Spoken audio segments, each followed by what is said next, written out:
हर हर महादेव, श्री शिवाय नमस्तुभ्यम, जय माता दी। पशुपति व्रत चमत्कारी है, जिसने भी किया है मात्र 5 व्रत को करते करते उसकी मनोकामना अवश्य पूरी हुई है। ऐसे में कई बार कोई व्यक्ति जो है पशुपति व्रत करने की इच्छा रखता है, परंतु वह मंदिर जाने में असमर्थ होता है या मंदिर दूर होता है, या कोई बिजी शेड्यूल या विदेश में रहने वाले जन जो कि पशुपति व्रत करते हैं, घर पर ही कहने का अर्थ है पशुपति व्रत की पूजा की जा सकती है। आज उसी पर यह आधारित वीडियो है।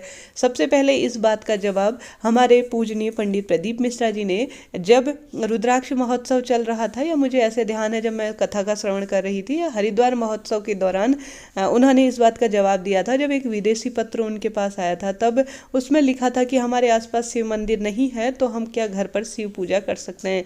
तब गुरुदेव इस बात का जवाब देते हुए कहते हैं कि कोई भी व्यक्ति कहीं भी जो है शिव पूजा कर सकता है, इसमें कोई भी दोष नहीं है। भोले बाबा वह पूजा अवश्य स्वीकार करेंगे। भोले बाबा सच्चे भाव से की गई पूजा को हमेशा स्वीकार करते हैं। तब गुरुदेव कहते हैं विदेश में जहाँ शिव मंदिर नहीं होते, वहाँ पर उन्होंने मिट्टी के शिवलिंग अर्थात पार्थिव शिवलिंग का निर्माण कर घर पर पूजा जो पशुपतिनाथ व्रत की है वह की जा सकती है। आप इस वीडियो को सर्च भी कर सकते हैं।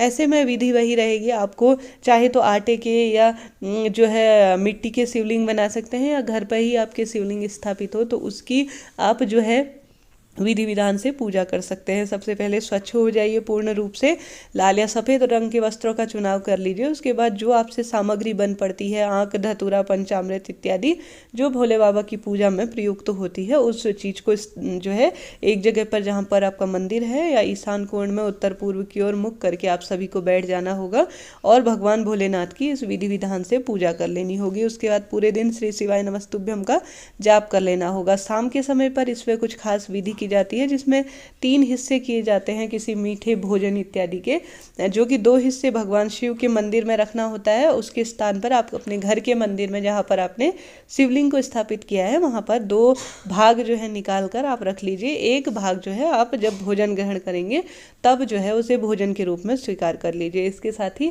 इस पूजा में 6 दीपक प्रज्वलित करने होंगे। 5 भोले बाबा के जहाँ पर आपके घर का मंदिर है, जहाँ पर आपने शिवलिंग स्थापित कर रखा है, 5 दीपक वहाँ पर लगा लीजिए और विधि विधान से शाम की आरती करते हुए वह 6ठा दीपक अपने घर के मुख्य द्वार पर लगाते हुए शाम की पूजा संपन्न कीजिए। इस तरह से जो है घर पर पूजा करने की विधि रहेगी। अब मन में सवाल आता है कि मंदिर में तो पुजारी जी रहेंगे और वह सारी सामग्री ले जाएंगे, परंतु घर पर क्या करें।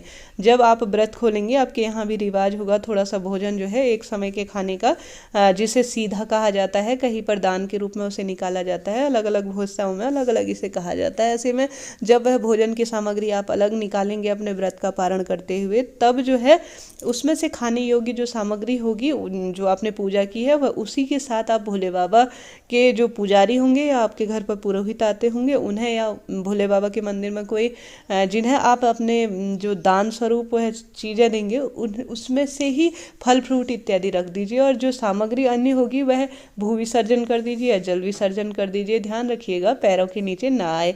और इसके साथ ही जो सामग्री ऐसी हो जो गौ माता को खा सके, उनको दे सकते हैं।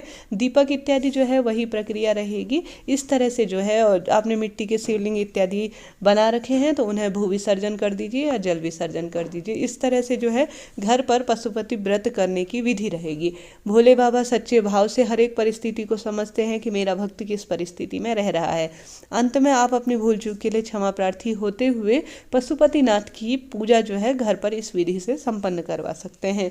और मन में कोई सवाल हो तो जरूर पूछिएगा। इस तरह से घर पर यह शास्त्र सम्मत और तर्क सम्मत और गुरुजी द्वारा बताई गई पूजा विधि है। आपके मन में कोई सवाल हो जरूर पूछिएगा। भोले बाबा आपकी मनोकामना जरूर पूरी करेंगे। निस्वार्थ भाव से भोले बाबा की यह पूजा कराइएगा। हर हर महादेव, श्री शिवाय नमस्तुभ्यम, जय माता दी।